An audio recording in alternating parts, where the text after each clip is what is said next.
नमस्कार बच्चों, आज अपने जियोग्राफी भाग 2 की जो बुक्स है भारत लोक एवं अर्थव्यवस्था, उसका पहला लेसन है भारत जनसंख्या वितरण, घनत्व और वृद्धि।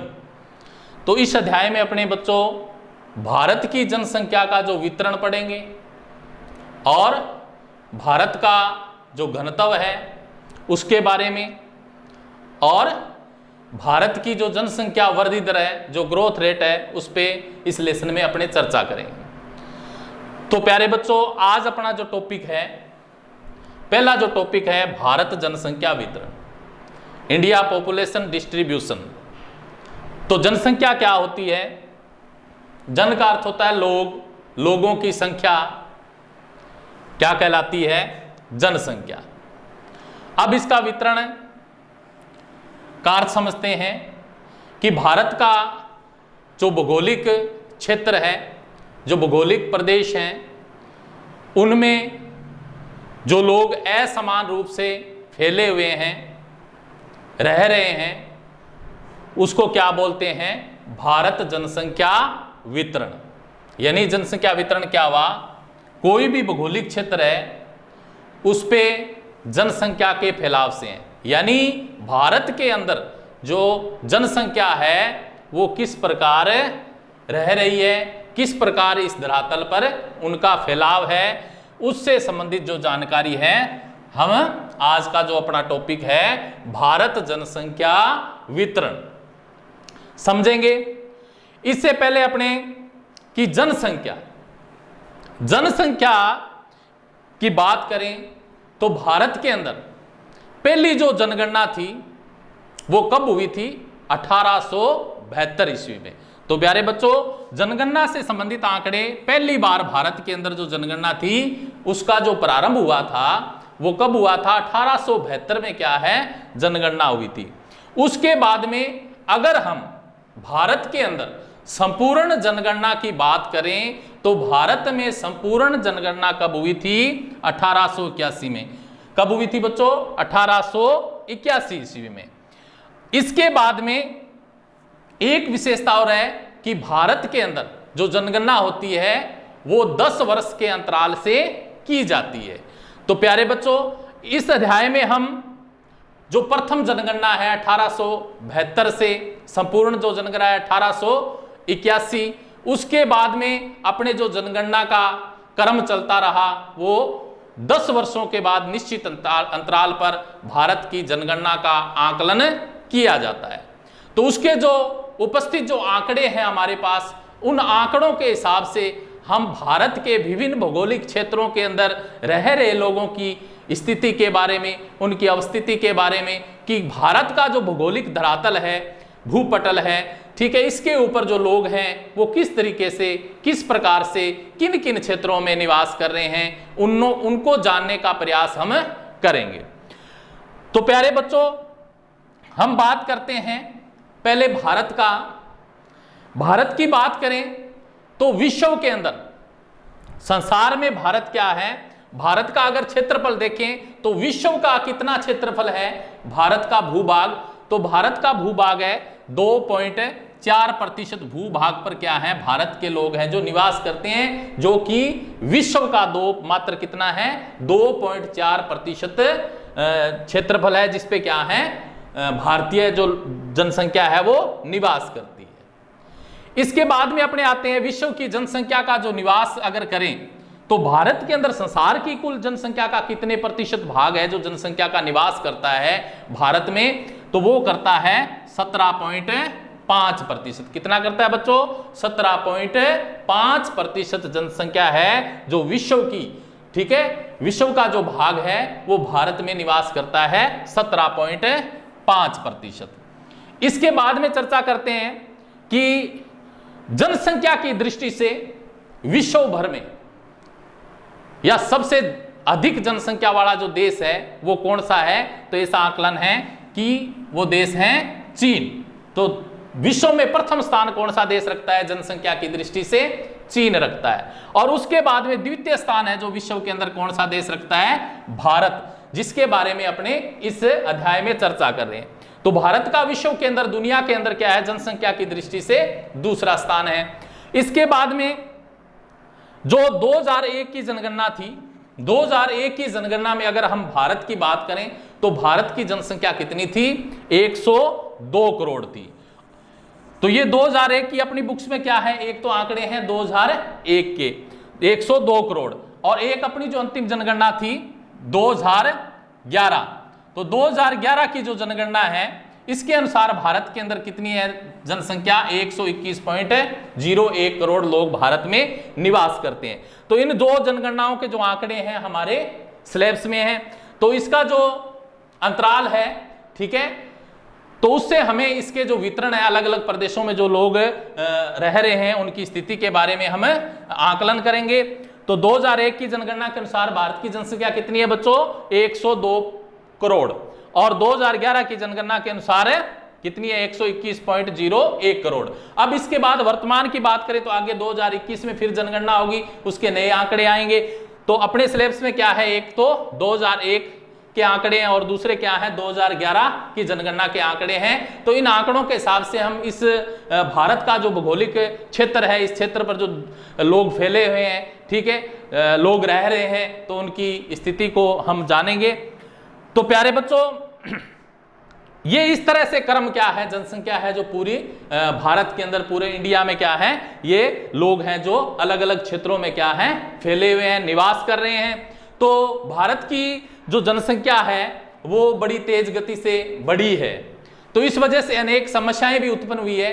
तो उन समस्याओं के निराकरण के लिए हमें जनसंख्या का अध्ययन करना आवश्यक हो जाता है। किसी देश का विकास, किसी भी देश की जो प्रगति है वो किस पर निर्भर करती है, वो वहां के उस देश में पाए जाने वाले जितने भी प्राकृतिक संसाधन हैं जो प्रकृति द्वारा हमें उपहार स्वरूप मिले हैं, जिनका हम उपयोग हमारी आवश्यकताओं की पूर्ति के लिए करते हैं, वो प्राकृतिक संसाधन होते हैं। और मानव क्या है, इस पृथ्वी पर क्रियाशील प्राणी है, इसलिए मानवीय संसाधन, जो मानवीय जितने भी संसाधन हैं उन वो भी क्या है देश की प्रगति में सहायक होते हैं। तो इस वजह से हमें क्या है जनसंख्या के वितरण को समझना अति आवश्यक हो जाता है।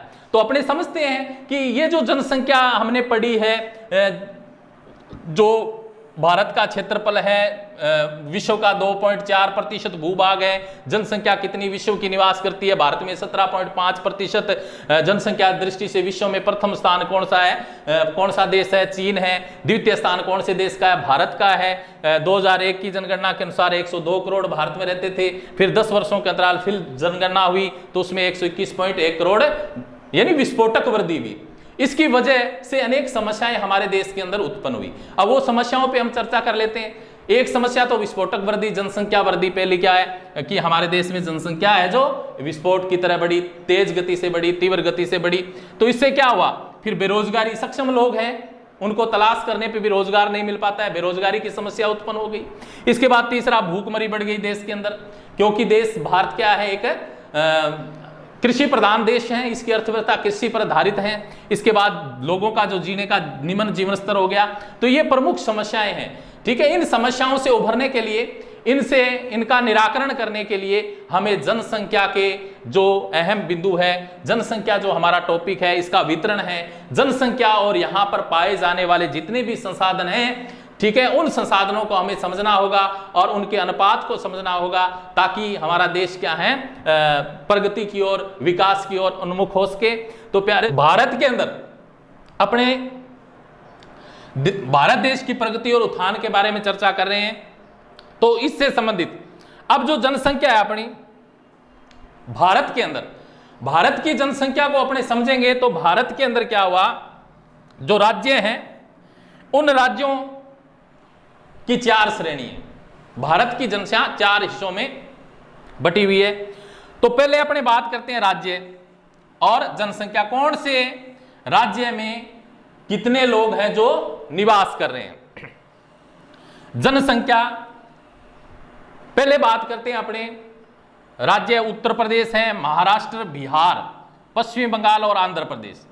ये जो राज्य हैं, उत्तर प्रदेश, महाराष्ट्र, बिहार, पश्चिम बंगाल, आंध्र प्रदेश, ये जो राज्य हैं, इन राज्यों में, ठीक है, ये राज्य कितने प्रतिशत क्षेत्र में फैले हुए हैं। पहली बात, यहां का जो क्षेत्रफल है वो कितना है, 30% क्षेत्रफल। और भारत के लोग कितने निवास करते हैं इन राज्यों में, 50% लोग हैं जो भारत के इन राज्यों में निवास करते हैं। तो पहला कौन सा है, पहले जो राज्य है अपने उत्तर प्रदेश, महाराष्ट्र, बिहार, पश्चिम बंगाल, आंध्र प्रदेश, ये जो राज्य हैं कितने क्षेत्रफल पर रहते हैं बच्चों, 30% क्षेत्रफल पर। और कितना प्रतिशत निवास करते हैं लोग, 50% लोग हैं जो इन क्षेत्रों में निवास करते हैं, इन राज्यों में। उत्तर प्रदेश है, महाराष्ट्र है, बिहार है, पश्चिम बंगाल है, आंध्र प्रदेश है, इन राज्यों में निवास करते हैं। इसके बाद में उत्तर तथा उत्तरी पूर्वी जो राज्य है भारत के, ठीक है, भारत का जो उत्तरी ऊपर वाला और पूर्वी जो भाग है, पूर्वी जो राज्य है, जितने भी उत्तर में स्थित राज्य हैं भारत के, और उत्तरी और ये पूर्वी जो भाग हैं, इन राज्यों के अंदर 10 पर्वतीय राज्य हैं। कितने, जिनमें पर्वत श्रृंखलाएं पाई जाती है। तो ऐसे 10 पर्वतीय राज्य हैं, तो वहां पे कितने % लोग रहते हैं, 16% लोग हैं जो इन क्षेत्रों में निवास करते हैं, उत्तर और उत्तरी पूर्वी राज्यों के अंदर निवास करते हैं। तो सेकंड हो गया बच्चों, उत्तर तथा उत्तरी पूर्वी राज्यों के अंदर 10 पर्वतीय राज्य आते हैं और 16% लोग हैं जो इन क्षेत्रों में निवास करते हैं। इसके बाद भारत के जो समतल मैदान है, ठीक है, वो सघन आबाद है। क्यों, क्योंकि यहाँ का जो जीवन स्तर होता है उच्च होता है, भूमि समतल होती है, उपजाऊ होती है, ठीक है, परिवहन व्यवस्था, औद्योगिक व्यवस्था, कल कारखाने, तो पर्याप्त सुविधाएं होने के कारण लोग क्या है, इन क्षेत्रों में ज्यादा रह रहे हैं, इसलिए ये सघन आबाद हैं। यहाँ जनसंख्या क्या है, अधिक निवास कर रही है। इसके बाद में पहाड़ी और पठारी जो क्षेत्र हैं ये दुर्गम होते हैं, ठीक है, यहाँ की जो स्थिति है वो कठोर होती है, इस वजह से यहाँ पे लोग क्या हैं, कम निवास करते हैं। इन क्षेत्रों में पर्याप्त सुविधाएं क्या होती है, सुविधाओं का अभाव होता है, ठीक है, तो इस वजह से क्या है, पहाड़ी एवं पठारी क्षेत्रों में लोग हैं जो कम निवास करते हैं। तो प्यारे बच्चों, ये हमने पढ़ा भारत का 4 राज्यों का, 4 अलग अलग क्षेत्रों का हमने पढ़ा कि कौन कौन से क्षेत्र में भारत के कितना क्षेत्रफल है और कितने % लोग हैं जो निवास कर रहे हैं। इसके बाद में प्यारे बच्चों, जो जनसंख्या है इसको नियंत्रण करने के लिए, जनसंख्या को नियंत्रण करने के लिए कुछ कारक हैं जिनकी अहम भूमिका होती है। वितरण है, जो फैलाव है, ठीक है, लोगों पे क्या प्रभाव पड़ता है, यानी भारत के अलग अलग क्षेत्रों में कुछ लोग क्या है, प्राकृतिक दृष्टि से, ठीक है, प्रकृति की दृष्टि से जितने भी संसाधन हैं, प्राकृतिक जो संसाधन है उसको तरजीह देते हैं। जहां प्राकृतिक संसाधन अच्छे हैं, जहां का वातावरण अच्छा है, जहां बेहतर सुविधाएं मिलती है, बेहतर अनुकूलन स्थापित होता है, ऐसे क्षेत्रों में लोग क्या है, रह रहे हैं। सामाजिक ढांचे के अंतर्गत, ठीक है, सामाजिक जो व्यवस्था है उसके आधार पर, और लोगों की आर्थिक उन्नति हो उसके आधार पर, और जनाकीय और राजनीतिक और ऐतिहासिक, ये जो है ये जनसंख्या को नियंत्रित करते हैं। इनकी वजह से भारत के अंदर क्या है, ये जो लोग हैं अलग अलग भौगोलिक प्रदेशों में फैले हुए नजर आ रहे हैं। इसके बाद में चर्चा करते हैं जो जनसंख्या की दृष्टि से, जनसंख्या जो वितरण की दृष्टि से भारत को 3 श्रेणियों में बांटा गया है। 3 श्रेणी है। अब इनका जो आंकड़ा है वो ये तो हमने जाना कि अलग अलग राज्यों में कितने % भूभाग है, कितने % लोग रह रहे हैं। अब हम अपनी जनगणना के अनुसार सही जो व्यवस्थित आंकड़े हैं, ठीक है, जो आपकी बुक में दिए हुए हैं, ठीक है, 2011 की जनगणना, ठीक है, जो उसके आंकड़े हैं जो अति महत्वपूर्ण हैं, तो उनको हम समझेंगे। तो इनकी दृष्टि से, जनसंख्या वितरण की दृष्टि से भारत को कितनी श्रेणियों में बांटा गया है, 3 श्रेणियों में बांटा गया है। पहला है मैदानी क्षेत्र, क्योंकि भारत के जो समतल भूभाग हैं उन क्षेत्रों में कौन कौन से राज्य आते हैं, उत्तर प्रदेश, पंजाब, बिहार, बंगाल, हरियाणा, राजस्थान, ये जो राज्य हैं इन राज्यों में समतल भूमि ज्यादा है, समतल भूभाग ज्यादा है, मैदानी क्षेत्र है। तो पहले अपने सबसे बड़ा राज्य है जो उत्तर प्रदेश भारत का, उसकी चर्चा कर लेते हैं। उत्तर प्रदेश के अंदर कितने लोग रहते हैं, 19.96 करोड़ लोग हैं जो उत्तर प्रदेश में निवास करते हैं। पंजाब के अंदर कितने लोग रहते हैं, पंजाब के अंदर 27.7 करोड़ लोग हैं जो निवास करते हैं। बिहार के अंदर कितने रहते हैं, 10.38 करोड़ लोग हैं जो बिहार में निवास करते हैं। इसके बाद में बंगाल की बात करें तो बंगाल के अंदर कितने हैं, 9.13 करोड़ लोग हैं जो बंगाल के अंदर निवास करते हैं। हरियाणा की बात करें तो हरियाणा के अंदर 2.54% लोग हैं जो हरियाणा में निवास करते हैं। इसके बाद में आता है राजस्थान अपना। तो राजस्थान की जनसंख्या है वो कितनी है, 6.86 करोड़ है। तो राजस्थान में 6.86 करोड़ लोग हैं जो रह रहे हैं। तो ये बात हुई मैदानी क्षेत्रों की। ये भारत जो अपना है, भारत के अंदर क्या है, ये जो मैदानी क्षेत्र वाले राज्य हैं, इन राज्यों की अपने अलग क्षेत्रवार जो जनसंख्या का अध्ययन किया, तो जिसमें एक बार और बता देता हूं आपको, उत्तर प्रदेश में कितने लोग रह रहे हैं बच्चों, 19.96 करोड़। पंजाब में कितने रह रहे हैं, 27.7 करोड़। बिहार की जनसंख्या 10.38 करोड़। बंगाल की 9.13 करोड़ और हरियाणा की 2.54 करोड़। राजस्थान की 6.86 करोड़। चलो नेक्स्ट आगे चलते हैं। नेक्स्ट आगे जो होते हैं वो है दक्षिण, जो भारत का दक्षिण भाग है, ठीक है, पठारी, दक्षिण पठार वाले जो राज्य हैं, जिन क्षेत्रों में पठारी भूमि पाई जाती है, ऐसे क्षेत्र, तो उनमें बात करें तो जैसे महाराष्ट्र, मध्य प्रदेश, कर्नाटक और आंध्र प्रदेश, ये जो राज्य हैं ये दक्षिण भारत के पठारी राज्य हैं। इन क्षेत्रों की जनसंख्या की चर्चा करते हैं तो महाराष्ट्र के अंदर 11.24 करोड़ लोग हैं जो निवास करते हैं और मध्य प्रदेश के अंदर 7.26 करोड़ लोग हैं जो निवास करते हैं। कर्नाटक के अंदर 6.11 करोड़ निवास करते हैं और आंध्र प्रदेश में 8.47 करोड़ जनसंख्या है निवास करती है। तो ये दक्षिण पठार वाले राज्य हुए। दक्षिण पठार वाले राज्यों के अंदर महाराष्ट्र में 11.24 करोड़ है, मध्य प्रदेश में कितने हैं, 7.26 करोड़, कर्नाटक में कितने हुए, 6.11 करोड़ और आंध्र प्रदेश में कितने हुए, 8.47 करोड़। अब तीसरी जो श्रेणी आती है अपनी, वो आती है समुद्र तटवर्ती क्षेत्र, यानी भारत के जो समुद्री, तीनों ओर से भारत क्या है, जल से घिरा हुआ है, ठीक है, प्रायद्वीपीय प्रदेश, ठीक है, इसलिए भारत प्रायद्वीपीय भारत भी कहा जाता है भारत को। तो इसके जो समुद्री क्षेत्र हैं और इसके जो उत्तर पूर्वी, ठीक है, ऊपर का हिस्सा उत्तर के और पूर्वी भाग और उत्तर पूर्वी भाग और जो पर्वतीय जितने भी राज्य हैं वो वहाँ क्या है, और मरुस्थलीय क्षेत्र है जो राजस्थान का, वो भी इसके अंतर्गत आता है। इन क्षेत्रों में क्या है, जनसंख्या निम्न निवास करती है। कारण इसका क्या है, क्योंकि इन क्षेत्रों में क्या है, दुर्गम स्थान है और वहां पे यातायात सुविधाओं का अभाव पाया जाता है, प्राकृतिक एवं धरातलीय विषमता भी है। इसी वजह से इन क्षेत्रों में क्या है, लोग हैं जो कम निवास करते हैं। तो प्यारे बच्चों, हमने जनसंख्या वितरण की दृष्टि से भारत को 3 श्रेणियों में बांटा था। मैदानी क्षेत्र के राज्य हुए उत्तर प्रदेश, पंजाब, बिहार, बंगाल, हरियाणा, राजस्थान, ठीक है, और दक्षिण पठार वाले महाराष्ट्र, मध्य प्रदेश, कर्नाटक, आंध्र प्रदेश, ये राज्य हुए। समुद्र तटवर्ती क्षेत्र आगे, तीसरी जो श्रेणी है उसमें उत्तर पूर्वी पर्वतीय राज्य आगे और राजस्थान का क्या आ गया, मरुस्थलीय भाग भी इसमें सम्मिलित है। तो प्यारे बच्चों, हमने आज भारत जनसंख्या वितरण पर चर्चा की। भारत जनसंख्या वितरण में हमने भारत के विभिन्न क्षेत्रों में जो लोग निवास कर रहे हैं, अलग अलग क्षेत्रों में, अलग अलग राज्यों में जो लोग फैले हुए हैं, ठीक है, तो उनकी जनसंख्या को जाना, ठीक है, और जनसंख्या से उत्पन्न जो समस्याएं हैं उनको जाना और उनको नियंत्रित करने के जो उपाय थे उनको जाना और जनसंख्या की दृष्टि से जो श्रेणीवार हमने अलग अलग राज्यों का अध्ययन किया। तो प्यारे बच्चों, जनसंख्या से ही क्या है, भारत जनसंख्या का अध्ययन है, इससे ही हम क्या है, भारत की प्रगति, भारत का जो विकास है, ठीक है, उसको समझ सकेंगे।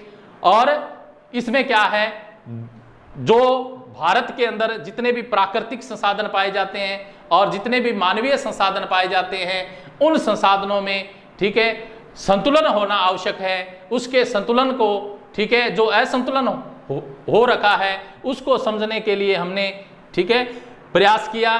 तो आगे का जो इसमें नेक्स्ट जो अपने टॉपिक है, इसके बाद में जनसंख्या वितरण को प्रभावित करने वाले कारक कौन कौन से हैं, तो उन कारकों के बारे में अपना चर्चा करेंगे। तब तक के लिए धन्यवाद।